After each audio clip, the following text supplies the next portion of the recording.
ਵੀ ਦੇਖ ਰਹੇ ਸਾਰੇ ਦਰਸ਼ਕਾਂ ਦਾ ਬਹੁਤ-ਬਹੁਤ ਸਵਾਗਤ। ਦੋਸਤੋ ਮੈਂ ਦਲਜੀਤ ਸਿੰਘ ਤੇ ਨਾਲ ਨੇ ਮੇਰੇ ਲਵੀ ਖੱਤਰੀ ਤੇ ਅੱਜ ਅਸੀਂ ਤੁਹਾਨੂੰ ਸੈਰ ਕਰਾਉਣੀ ਆ ਭਾਰਤ ਦੇ ਕਿੰਗਸ ਪਾਰਕ ਦੀ ਤੇ ਨਾਲ ਬੋਟੈਨੀਕਲ ਗਾਰਡਨ ਦੀ। ਇਹ ਬਿਲਕੁਲ ਬ੍ਰਿਸਬੇਨ ਦੇ ਮਾਊਂਟ ਕੂਥਾ ਜਾਂ ਮਾਊਂਟ ਗ੍ਰੈਵਿਟ ਵਾਂਗੂ ਆ ਜਿੱਥੇ ਕਿ ਤੁਸੀਂ ਸਾਰਾ ਸ਼ਹਿਰ ਦੇਖ ਸਕਦੇ ਹੋ। ਪਰ ਇਹ ਉਹਦੇ ਨਾਲੋਂ ਵੀ ਜ਼ਿਆਦਾ ਸੁਹਾਵਣਾ ਕਿਉਂਕਿ ਤੁਸੀਂ ਇੱਥੋਂ ਸਮੁੰਦਰ ਵੀ ਦੇਖ ਸਕਦੇ ਹੋ ਤੇ ਸ਼ਹਿਰ ਬਹੁਤ ਨੇੜੇ ਤੁਹਾਨੂੰ ਜਿਹੜਾ ਦਿਸਦਾ ਆ। ਤੇ ਹਜ਼ਾਰਾਂ ਦੀ ਗਿਣਤੀ ਦੇ ਵਿੱਚ ਲੋਕ ਇੱਥੇ ਪਹੁੰਚਦੇ ਨੇ। ਵਾਰ ਮੈਮੋਰੀਅਲ ਇੱਥੇ ਜਿਹੜੇ ਕਿ ਸੈਨਿਕ ਸ਼ਹੀਦ ਹੋਏ ਆ ਉਹਨਾਂ ਦਾ ਵਾਰ ਮੈਮੋਰੀਅਲ ਵੀ ਬਣਿਆ, ਉਹ ਵੀ ਤੁਹਾਨੂੰ ਇੱਥੋਂ ਦਿਖਾਉਂਦੇ ਆ।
ਕਿੰਗ ਪਾਰਕ ਦੇ ਵਿੱਚ ਆਪਾਂ ਖੜੇ ਹਾਂ ਤੇ ਇੱਥੇ ਵਾਰ ਮੈਮੋਰੀਅਲ ਬਣਿਆ ਹੋਇਆ। ਵਾਰ ਮੈਮੋਰੀਅਲ ਜਿਹੜੇ ਫੌਜੀ ਵਰਲਡ ਵਾਰ 1 ਵਰਲਡ ਵਾਰ 2 ਜਾਂ ਬੋਇਰ ਵਾਰ ਦੇ ਵਿੱਚ ਸ਼ਹੀਦ ਹੋਏ ਆ ਉਹਨਾਂ ਦੀ ਯਾਦ ਦੇ ਵਿੱਚ ਇਹ ਬਣਿਆ ਹੋਇਆ ਤੇ ਉਹਨਾਂ ਦੇ ਨਾਮ ਵੀ ਇੱਥੇ ਉਕਰੇ ਹੋਏ ਆ ਜਿਹੜੇ ਔਰਤਾਂ ਜਾਂ ਮਰਦ ਦੇਸ਼ ਦੇ ਲਈ ਕੁਰਬਾਨ ਹੋ ਗਏ ਆ। ਇਹ ਮਨਾਰ ਉਹਨਾਂ ਦੀ ਯਾਦ ਦੇ ਵਿੱਚ ਆ। ਇਸ ਤੋਂ ਇਲਾਵਾ ਜਿਹੜੇ ਲੋਕ ਇਰਾਕ ਜਾਂ ਅਫਗਾਨਿਸਤਾਨ ਦੇ ਵਿੱਚ ਸ਼ਹੀਦ ਹੋਏ ਆ ਉਹਨਾਂ ਦੇ ਨਾਂ ਵੀ ਇੱਥੇ ਉਲੀਕੇ ਗਏ ਆ। ਐਨਜੈਕ ਡੇ ਦੇ ਉੱਤੇ 5:30 ਵਜੇ ਤੋਂ ਇੱਥੇ ਸ਼ੁਰੂ ਹੋ ਜਾਂਦਾ ਉਹਨਾਂ ਨੂੰ ਯਾਦ ਕਰਨ ਦਾ ਇੱਕ ਪ੍ਰੋਗਰਾਮ ਹੁੰਦਾ ਤੇ ਇਸ ਵਾਰ ਦੱਸਦੇ ਆ ਵੀ 40,000 ਦੇ ਕਰੀਬ ਲੋਕਾਂ ਨੇ ਪਾਰਟੀਸਪੇਟ ਇੱਥੇ ਕੀਤਾ। ਵੈਸੇ ਵੀ ਸਾਰਾ ਸਾਲ ਇੱਥੇ ਫੈਮਲੀਜ਼ ਦੇ ਨਾਲ ਲੋਕ ਆਉਂਦੇ ਨੇ। ਦੇਖੋ ਹਰਿਆ ਭਰਿਆ ਸਾਰੇ ਇੱਥੇ ਇੰਜੋਏ ਕਰਦੇ ਆ। ਸ਼ਾਮ ਨੂੰ ਪਿਕਨਿਕ ਦੇ ਤੌਰ ਦੇ ਉੱਤੇ ਵੀ ਇਹਨੂੰ ਵਰਤਿਆ ਜਾਂਦਾ ਤੇ ਸਾਰਾ ਵਿਊ ਜਿਹੜਾ ਆ ਉਹ ਵੀ ਤੁਸੀਂ ਇੱਥੋਂ ਦੇਖ ਸਕਦੇ ਹੋ।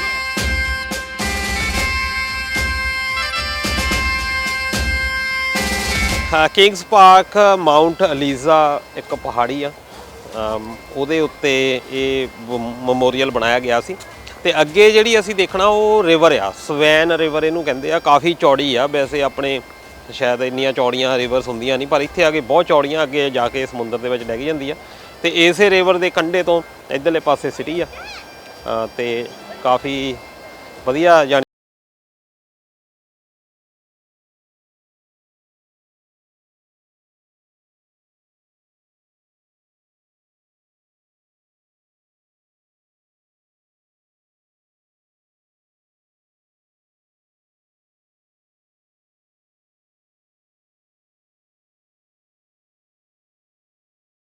ਦੋਸਤੋ ਆਪਣੇ ਪਿੱਛੇ ਸਿਟੀ ਦਿਸ ਰਹੀ ਆ ਪਰਥ ਦੀ।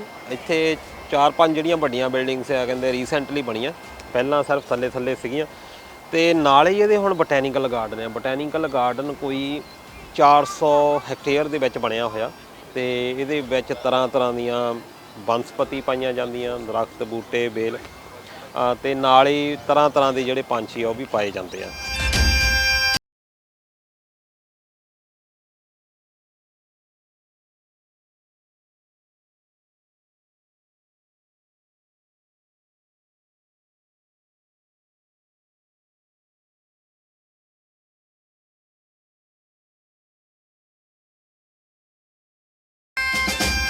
ਆ ਜਿਹੜੀ ਬਿਲਡਿੰਗ ਹੈ ਇਹ ਉਸੇ ਵਾਰ ਮੈਮੋਰੀਅਲ ਦੇ ਥੱਲੇ ਬਣਾਈ ਗਈ ਆ। ਇੱਥੇ ਨਾਮ ਉਕਰੇ ਹੋਏ ਆ ਜਿਹੜੇ ਸ਼ਹੀਦ ਹੋਏ ਆ ਜਾਂ ਜਿਨ੍ਹਾਂ ਨੇ ਆਪਣੀ ਜਾਨ ਜਿਹੜੀ ਆ ਦੇਸ਼ ਲਈ ਵਾਰ ਦਿੱਤੀ ਆ। ਤੇ ਜਿੱਦਾਂ ਆ ਹੈਗਾ ਆ 18th ਬਟਾਲੀਅਨ ਦੇ ਪਹਿਲਾਂ ਸਾਹਮਣੇ ਆਪਾਂ ਜਾਂਦਿਆਂ ਨੂੰ 18th ਬਟਾਲੀਅਨ ਜਿਹੜੀ ਹੈਗੀ ਉਹ 'ਚ ਇਕੱਲੇ ਫੌਜੀ ਦਾ ਨਾਮ ਜਿਹੜਾ ਇੱਥੇ ਦਿੱਤਾ ਹੋਇਆ।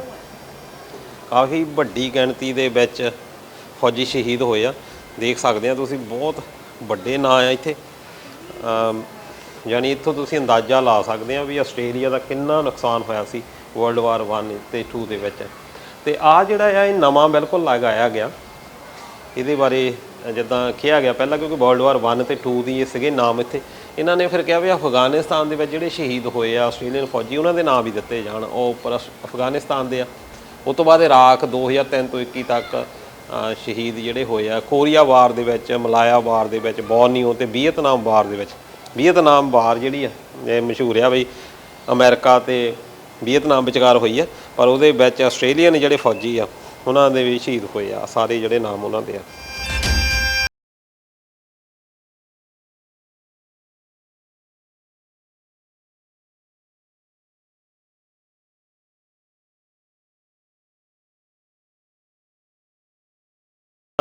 ਕਿੰਗਸ ਪਾਰਕ ਦੇਖਿਆ, ਬਹੁਤ ਵਧੀਆ ਲੁਭਾਵਣੀ ਇੱਥੇ ਪਲੇਸ ਹੈਗੀ ਆ।